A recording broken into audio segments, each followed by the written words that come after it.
Here's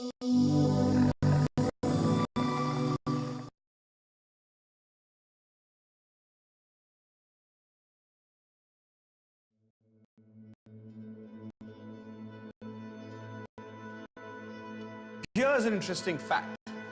Newborns have more than 100 billion nerve cells in their brains. Learning occurs when these nerve cells or neurons connect with each other through synapses. In the first 5 years, 90% of the brain's capacity has already developed. Therefore, it's safe to conclude that the quality of the child's experience in the initial years of their life, be it positive or negative, helps shape how the brain develops. Within our brains are billions of cells called neurons that transmit all that we experience. Love, hate, grit, passion, desire. And every once in a while, these neurons help craft exalted humans. Mega icons. The answer to whether geniuses are born or made eludes us. On Mega Icons, we embark on this journey to take a step closer to that answer. Today, we explore the life history of one of India's possible polymaths. Kamal Hassan has acted in more than 200 movies, sung numerous songs, written multiple scripts, danced in innumerable performances. Now, he dons the mantle of a politician. He had started showing signs of excellence when he won the President's Gold Medal at the age of 6. Born into a house filled with art, some, looking at his lineage, would possibly say it's genetics. He, however, has a much simpler answer: an audience.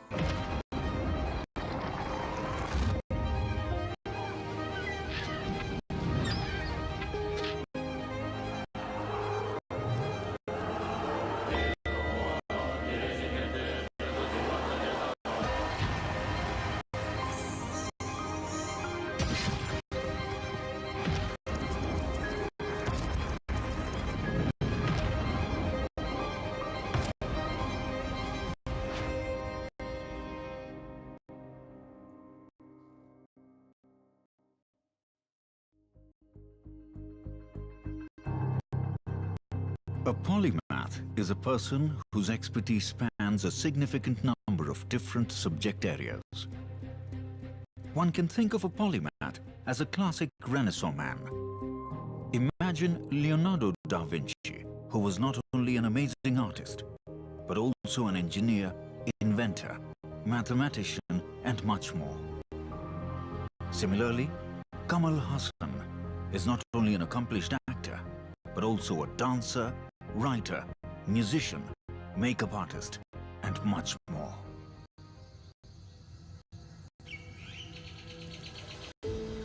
The first layers in the complex construction of this polymath were laid during his early years at home. Born to D. Srinivasan, a lawyer, and Rajalakshmi, a housewife, art was a way of life for him. Perhaps from the very moment he opened his eyes, he saw his muse. I think he's had an exceptionally positive childhood. He grew up in a joint family, so everyone was living together. I think the person who's influenced him the most in terms of equipoise and equilibrium, these are his two favorite words, is his mother. I remember her that she had finished her bath and tied her hair with a cloth. I remember looking at her and she was making faces at me, and as all mothers tend to do. I'll never forget that image of this freshly bathed woman, beautiful woman, coming and sending flying kisses to me. By the time her flying kisses reached the little boy, they were laced with Carnatic music, dipped in the tinkles of ankle bells, and sprinkled with poetry. They were sealed with destiny. Well, I remember the cackle of my sister's laughter, a stone-faced rendering of a humorous story by either my father, my elder brother, and then big laughter, and then corners of the house will echo with the duets sung by the sister and the brother. Across the house, they'll catch a film song midway, and somebody else will pick it up and continue. So sometimes even classical songs. And this was all the time I could hear mridanga and violin, harmonium, and the ghungaru. Well, it was the ambient noise for me. And some of it I picked up.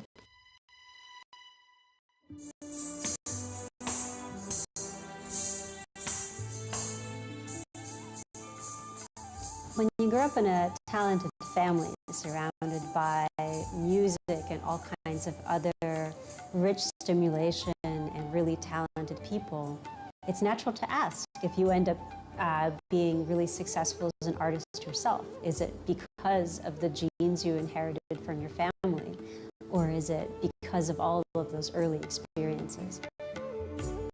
Exposure is extremely important for achieving real mastery on an instrument, and especially exposure to really complex musical genres like classical Indian music with its really rich rhythmic patterns.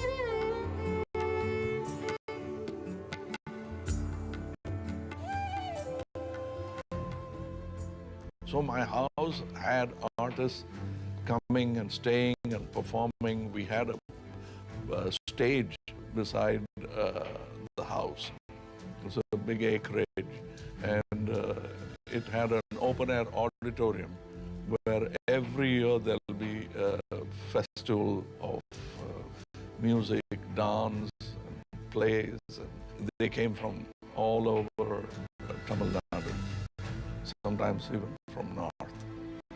So that was what I was born into.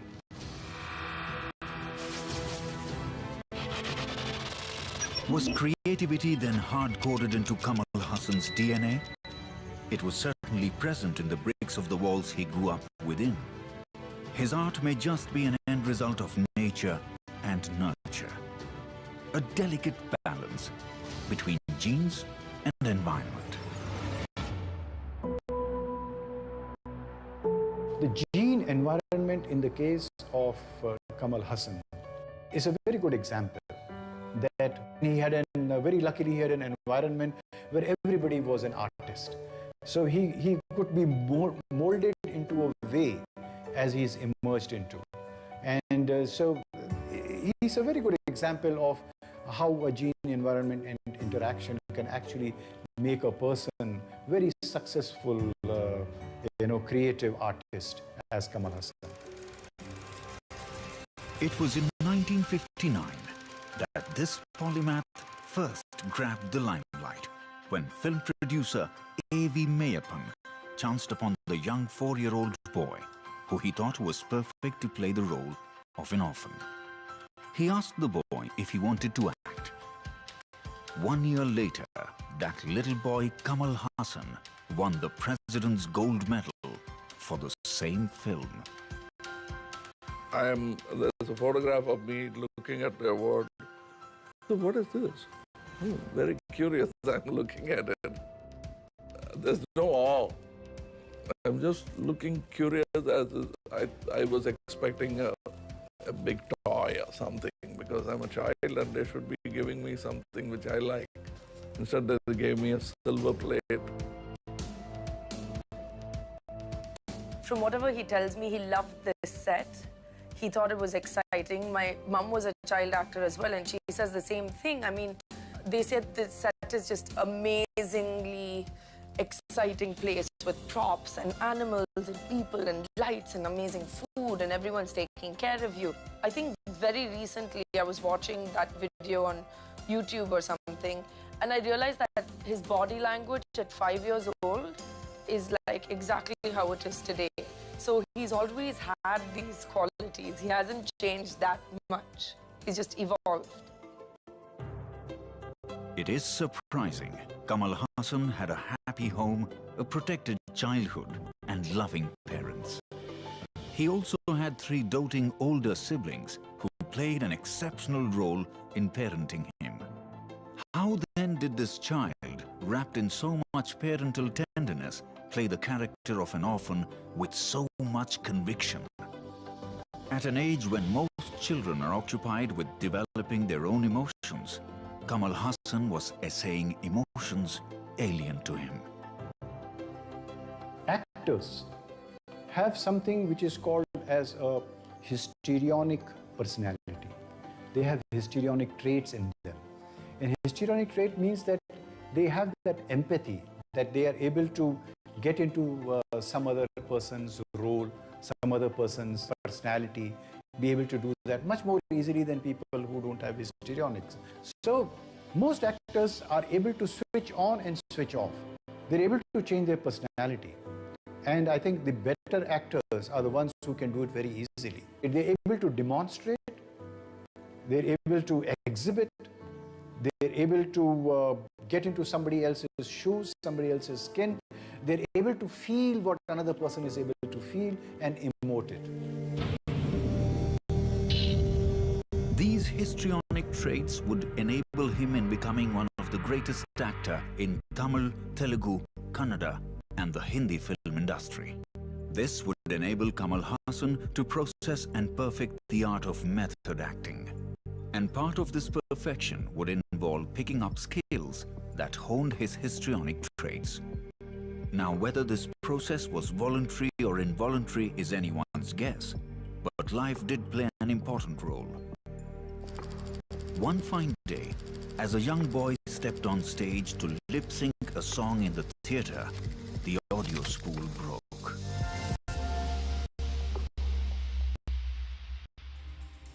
That's a very important day which made me a singer out of me, whether I deserved it or not.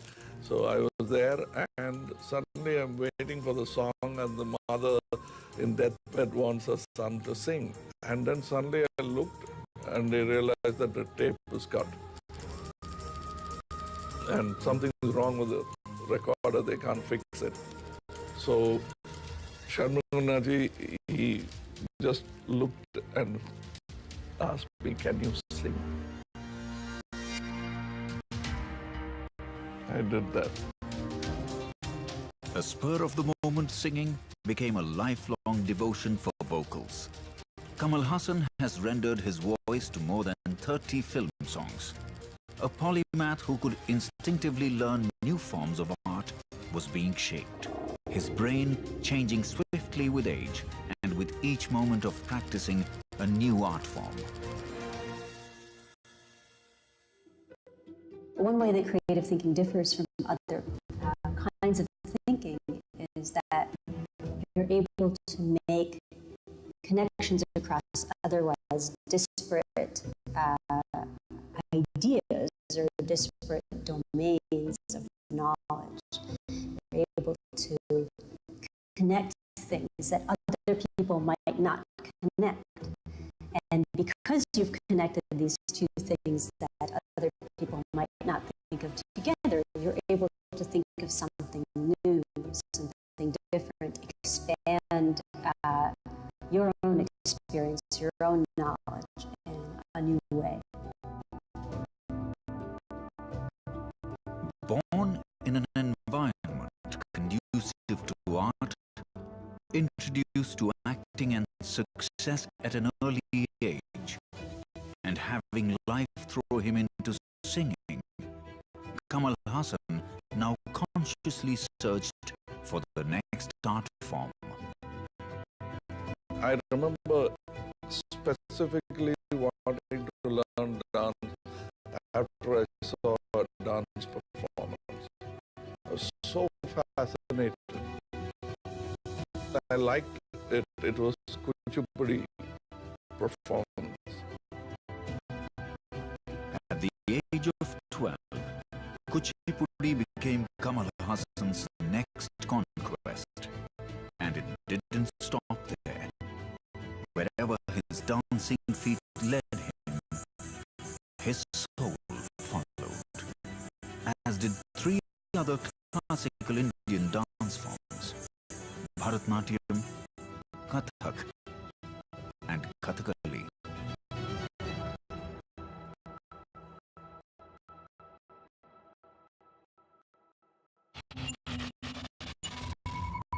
So when a person have interest more than one things, more than two things, have a multiple interest, and he is doing excel in each field basically as a polymath. Where a normal human being, that is his focus is one single area. Very few people have like right hemisphere is also active and left is also active, and your temporal lobe is also very active. That neuro pathway is very different. The neurotransmitters by practice that develop in different way.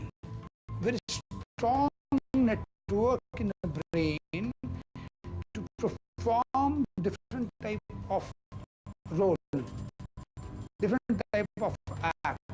And because when he do the multiple tasks, then his brain is, he feel more happy.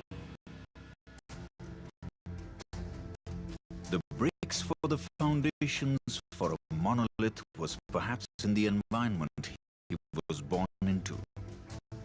It may have been a consequence of his genes, serendipity even, but the mortar that cemented this polymath's foundation was much more than this. It was knowledge that he gained from gurus.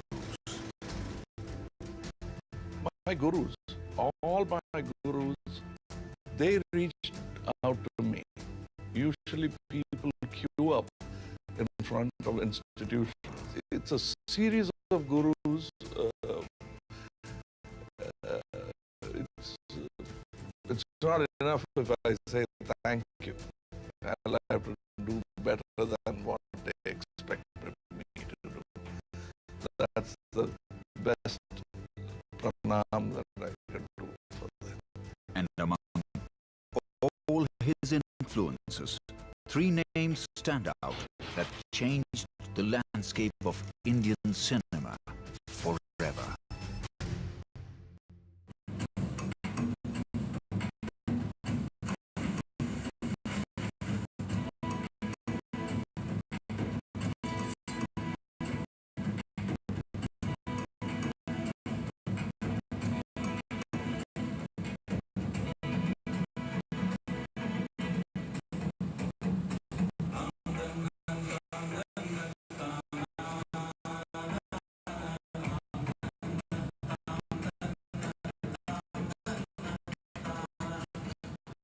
The past and the future are correlated, and the decisions that were taken in childhood shaped the young adult.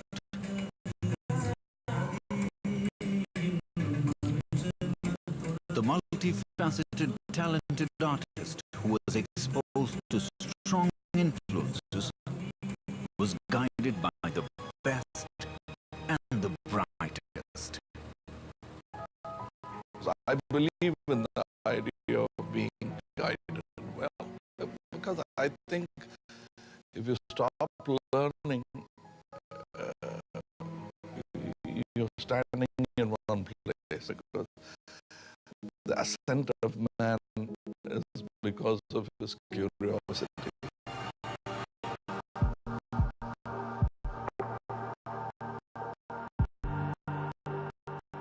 That curiosity was fueled by his first and most beloved guru. He did not have to search far and wide for her. My mother discreetly sold her golden bangles and got my dance class going. She was my partner in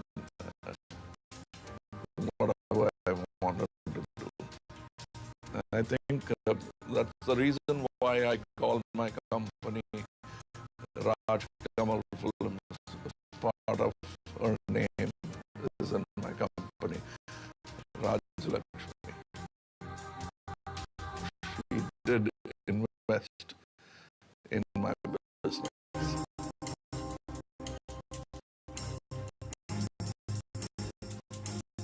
Kamal Hassan was a child of destiny. He was one of the last students of T.K. Shanmugam, who was the guru to Tamil cinema's top stars. I was standing beside my father and Mr. T.K. Shanmugam. I assured him that my education will not be impeded because of the play acting, for which my father said, look, I have two sons who are lawyers already. My daughter is studying, but we don't have a full-fledged artist in our family. We want an artist, and only you can do it. And he put his hand on my neck and made me touch his feet.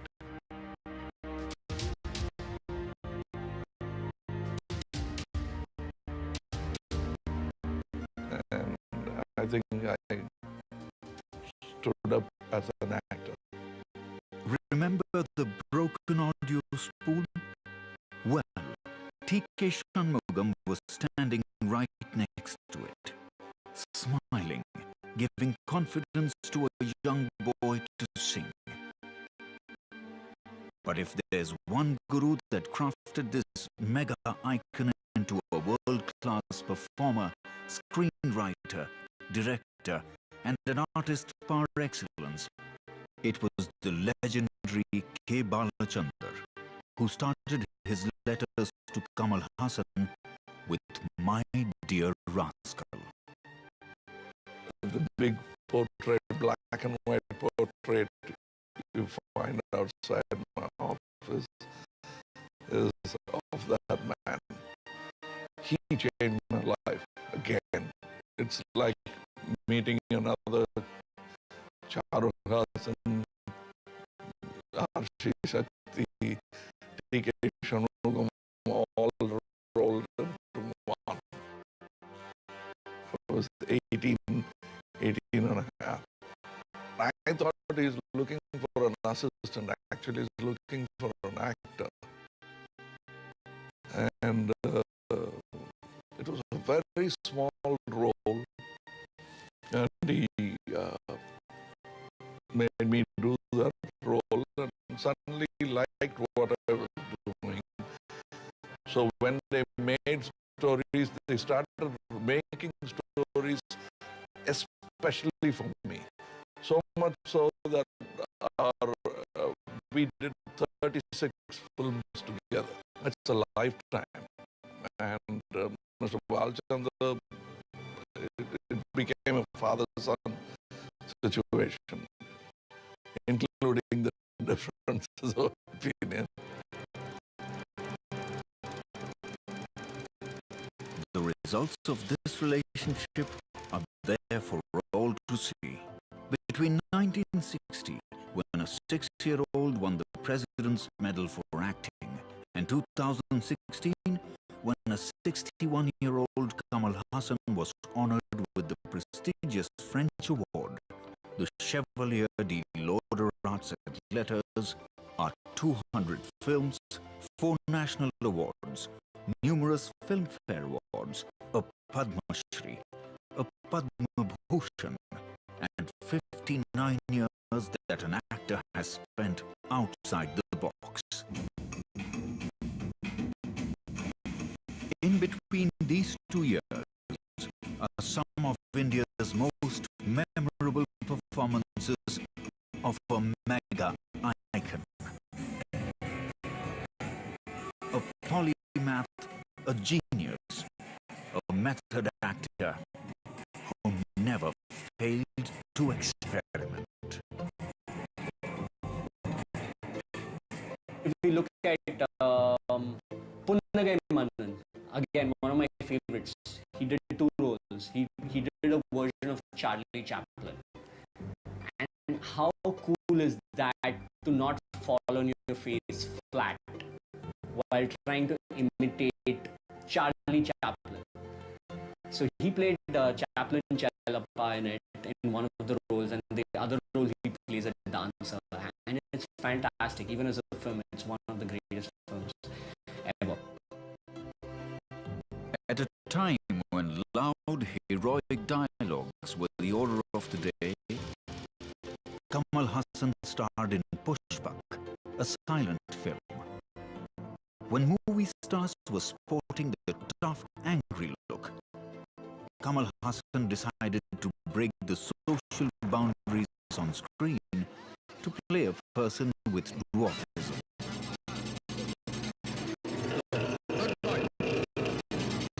Not only did he play characters that no one else dared to, he did it in different languages.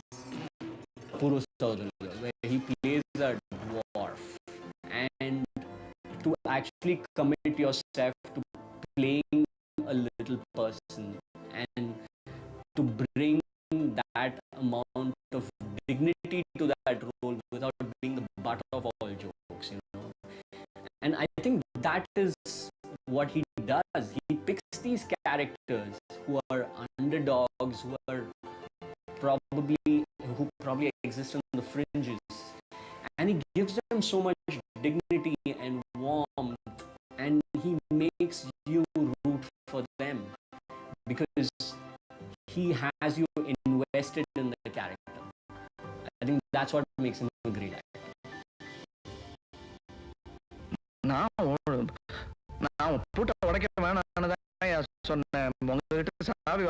What also makes Kamal Hassan a great actor are perhaps his choice of stories. In Chachi Charsobis, he plays a middle-aged woman looking after his own child.